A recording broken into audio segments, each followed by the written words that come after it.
Oke guys ya, melanjutkan cerita sebelumnya. Setelah Qin Chen berhasil mematahkan formasi tingkat 4 itu, membuat Beijing kembali. Nah di sini dia memberitahu semua orang kalau Nian Wuji melakukan kecurangan. Karena hal itu membuat Raja Lingwu marah besar. Bahkan dari fraksi lain pun melakukan hal yang sama. Namun di sini fraksi Gui Xiang menolak tuduhan itu. 其所为，与我鬼仙派可无关呐。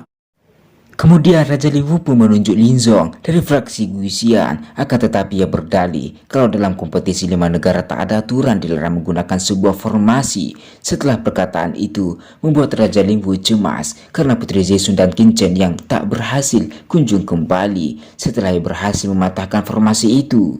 秦晨都已经破开阵法了，他和公主两人怎么还不出来？眼下又过去半炷香了。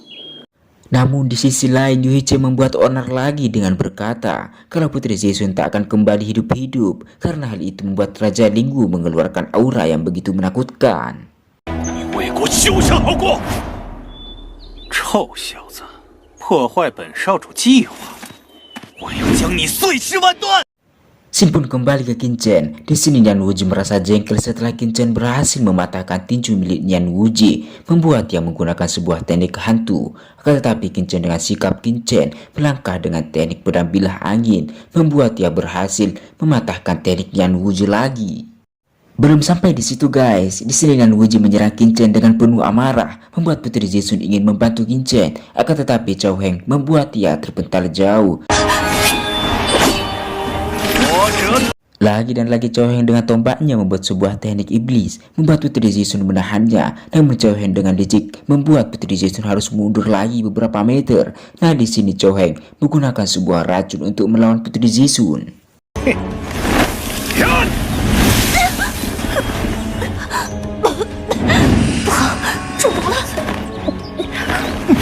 Cao Heng pun melayangkan tombaknya ke arah Putri Zexun. Namun Qin Chen yang datang tepat waktu membuat Cao Heng mundur. Di sini ia terheran-heran dengan Qin Chen yang datang begitu cepat. Sementara Qin Chen di sini yang menanya Putri Zexun yang tak pergi dengan Beijing. Di sini pun Putri Zexun menjawab kalau ia tak bisa meninggalkan Qin Chen. Asik. Setelah itu Putri Zexun pun akan menyerang lagi. Namun dia yang terkena racun membuat ia lemah dalam sekejap. Karena hal itu Qin Chen pun menyegel racun itu. Di sini ia dengan terpaksa harus menggendong Putri Zexun. Asik. 听话，报警。 Nian Wuji dan Cao Heng melakukan kerjasama untuk mengalahkan Qin Chen, membuat Qin Chen harus berhadapan dengan orang sekaligus. Qin Chen dengan bantuan pisau hitam Nian Wuji membuat dia dapat memukul mundur Nian Wuji. Bahkan kekuatan pisau itu lebih kuat dari sebelumnya.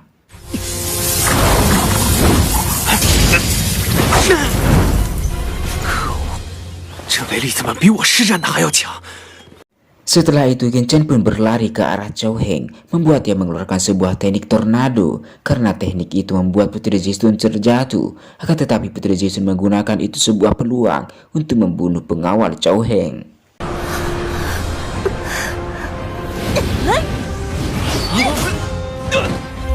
Nah, di sini Qin Chen menggunakan sebuah teknik membuat Cao Heng terkejut dengan metode itu. Bahkan dia sempat mundur beberapa langkah. Lalu Cao Heng pun menggunakan sebuah teknik iblis lagi. Akan tetapi Qin Chen dengan mudah membloknya. Sementara Cao Heng terkejut karena kultivasi Qin Chen yang ada di bawahnya. Namun ia lebih hebat. Ia pun menyerang Qin Chen lagi.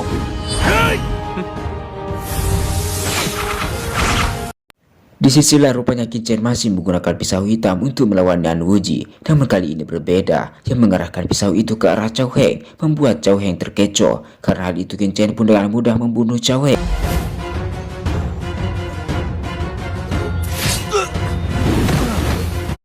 Karena kematian Cao Heng membuat Nian Wuji menggunakan amarah iblis untuk melawan Qin Chen. Terlebih si Nian Wuji 2 kali lebih kuat dari sebelumnya. Bahkan ia dapat menjatuhkan Zexun dengan 1 kali serang. Karena hal itu Qin Chen pun menyalurkan bloodline gunturnya ke pedang karat yang ia miliki, membuat tangan Nian Wuji terluka. 死亡拳套乃是父亲为我准备的3阶顶级宝兵，居然被一柄袖剑割裂。 Di tengah Nian Wuji terluka, ia pun memikirkan cara untuk membunuh Qin Chen. Nah di sini dia langsung melangkah ke arah Putri Zexun untuk membunuhnya. Namun Qin Chen tak tinggal diam, dia langsung melangkah ke arah Nian Wuji. Akan tetapi itu hanya jebakan rupanya. Nian Wuji mengeluarkan asap beracun untuk mengelabui Qin Chen.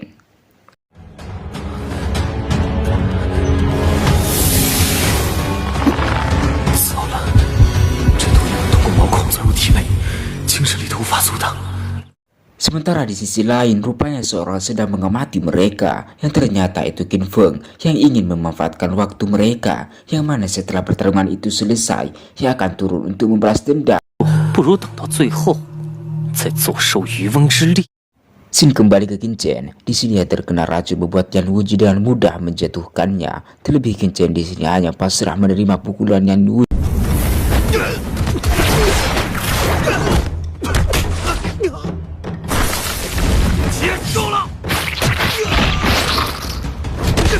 Setelah itu Qin Chen yang dihajar habis-habisan oleh Nian Wuji membuat ia tertunduk lesu. Namun Nian Wuji yang ingin mengakhiri pertarungan itu, akan tetapi Qin Chen berhasil menghindar, dan inilah yang terjadi.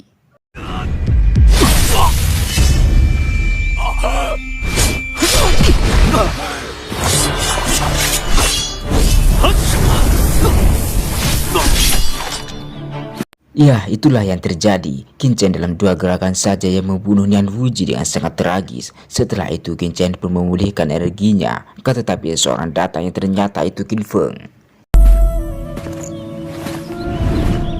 我的好弟弟，你可真是让大哥看了一场。 Karena kedatangan Qin Feng membuat Qin Chen berinisiatif untuk pergi dengan token Gyo. Akan tetapi Qin Feng menyadarinya. Lalu di sini pun kita mengetahui rupanya Qin Feng ingin membalaskan dendam adiknya. 你伤我二弟，毁我母亲名誉，今日不杀你，如何向母亲大人交？ Di sini pun Qin Chen berkata kalau ibunya adalah bibi Qin Feng. Namun di sini rupanya Qin Feng tak menganggap tali persaudaraan Qin. Baginya ibu Qin Chen merupakan wanita murahan di keluarga Qin. Setelah itu ia pun menyerang Qin Chen. 好了，时间宝贵，我这就送你上路。 Qin Chen yang terpental cukup jauh membuat Qin Feng senang dan mengatakan kalau praktisi manapun bisa membunuh Qin Chen karena kondisinya sekarang. Namun itu sungguh belumlah benar. Di sini Qin Feng menyerangnya lagi. Qin Chen dengan cepat menahannya, terlebih ia berhasil melukai Qin Feng.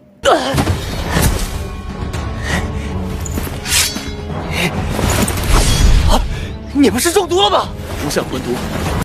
Belum sampai di situ guys, karena perkataan Qin Feng tadi membuat Qin Chen dengan semangat ingin membunuh Qin Feng. Bahkan ia berhasil melukai tangan Qin Feng. Nah, karena luka itu membuat Qin Feng tak bisa bertarung dengan sempurna. Karena hal itu ia pun mengeluarkan bloodline tingkat 4. Akan tetapi bloodline itu tiba-tiba berhenti, membuat Qin Feng terheran-heran.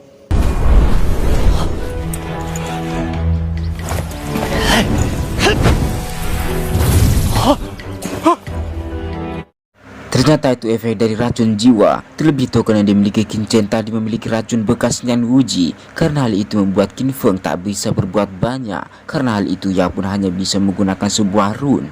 Di sini ia menggunakan sebuah rune untuk menjebak Qin Chen. 臣服，这是给我爆！ Qin Feng pun meledakkan rune itu, membuat dia tertawa dan berpikir kalau Qin Chen sudah mati. Namun sungguh tak benar, karena Qin Chen tepat berada di belakangnya sambil berkata kalau ia takut mengecewakan Qin Feng yang sudah terlalu percaya diri. Karena hal itu Qin Feng pun lagi dan lagi menggunakan sebuah rune. 这小子 Karena caranya tak membuahkan hasil satupun membuat ia menyadari kalau ini sungguh tak benar. Qin Feng pun memutuskan untuk pergi menggunakan sebuah rune. Akan tetapi Qin Chen berhasil menggunakan pisau hitamnya, membuat tangan Qin Feng terputus.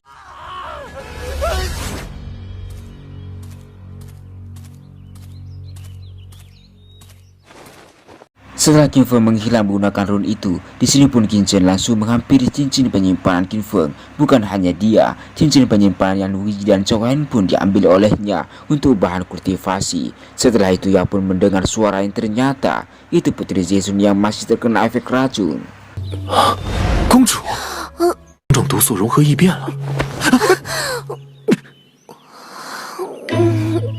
Karena perpaduan racun Zhao Heng membuat Putri Zizun dilema api asmara. Namun tak lama kemudian seseorang datang membuat Qin Chen pergi. 前面好像都是尸体，任务少，咱一起过去看看。 Dari kerajaan lain mengira kalau Chou Heng dan Yan Wuji mati di tangan Qin Feng karena hanya dia yang bisa mengalahkan Yan Wuji. Setelah itu mereka pun pergi dari tempat itu untuk menghindari kesalahpahaman.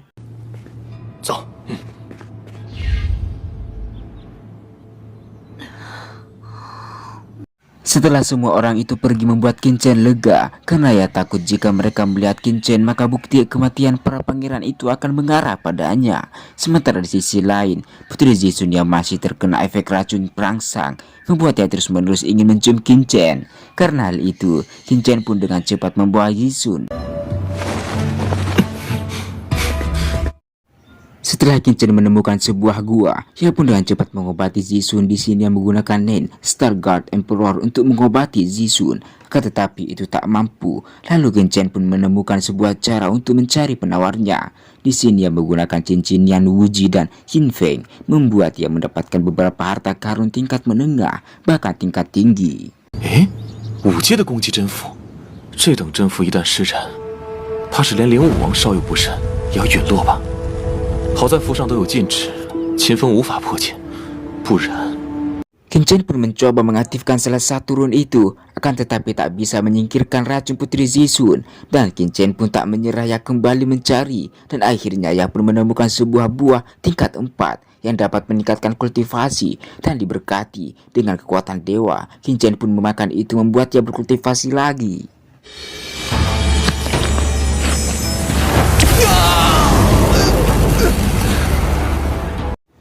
Sementara di tempat lain, Zhou Lingsheng dan pangeran ketiga terkejut setelah melihat banyak korban yang berjatuhan kembali ke Qin Chen yang sudah berkultivasi lagi dengan teknik bintang 9 kaisar dewa, membuat aura sejatinya memenuhi hutan iblis. Bahkan rombongan pangeran ketiga mengetahuinya. Setelah Qin Chen berkultivasi membuatnya melangkah ke ranah surgawi, sementara pangeran yang mencari Zixun membuatnya kepo dengan aura itu. Kemudian seseorang datang dan mengatakan kalau aura itu berasal dari gua di depan mereka. Setelah Putri Zixun memakan buah tingkat 4 itu membuat racun yang ada di dalam tubuhnya keluar dengan cepat. Bertepatan dengan itu ia pun tersadar dan ia pun terkejut melihat bajunya yang tak keruan. Di sini ia terus pemalu setelah mengingat apa yang ia lakukan pada Qin Chen.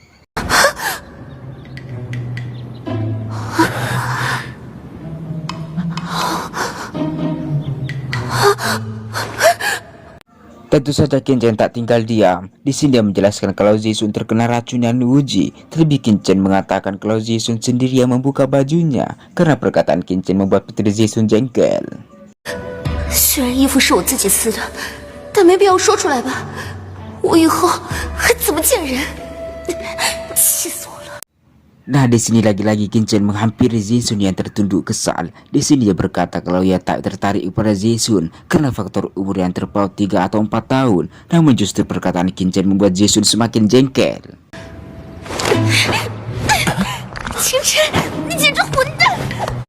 Sementara di sisi lain, pangeran keempat rupanya sudah berada di depan gua. Di sini Zhou Lingsheng mengira kalau Zixun ada di dalam gua. Mereka pun pergi ke sana. Qin Chen yang mendengar langkah kaki membuat ia siaga. Di sini ia terlebih dahulu memberikan bajunya untuk Putri Zixun.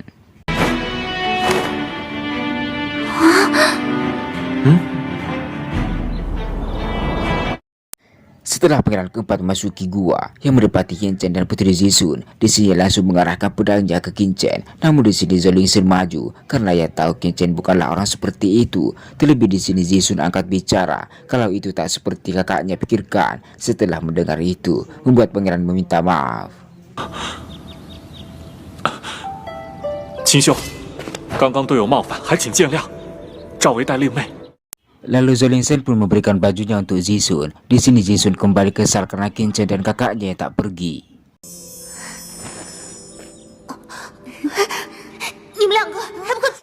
Sementara orang-orang dari kerajaan Daqi mengira kalau Qin Chen mendapatkan restu dari pangeran keempat. Di sini Qin Chen yang baru saja keluar gua disusul Zixun dengan membawa baju Qin Chen. 方才多谢了。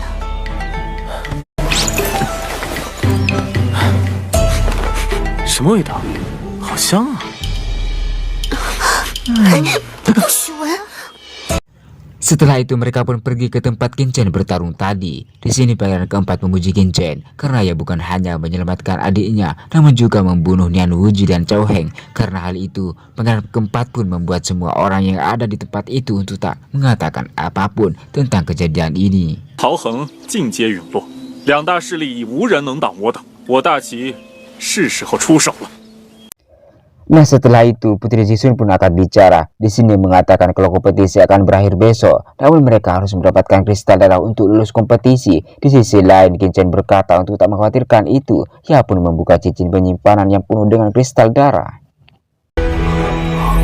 这都是从那些家伙身上得来的，大家各取所需吧。诸位都上来挑选吧。 Dan malam pun tiba, semua orang dari 5 negara menunggu jenius mereka keluar dari kompetisi. Lin Zong bertanya kepada Raja Lingwu kalau 70 dari kerajaan Daqi sudah tersingkirkan, yang mana dibandingkan tahun lalu ini 2 kali lipat. Di sini Lin Zong dan Zhe Cheng selalu memanas-manasi Pangeran Lingwu. 今年看来要更凄惨呐！ Tak lama kemudian, seseorang keluar membuat Yue Cheng mengira kalau itu dari kerajaan Daqi. Ia pun menyuruh Xiaota untuk memeriksa. Ternyata itu jenius dari kerajaan Wei-nya sendiri. 将军，是赵什么？赵什么？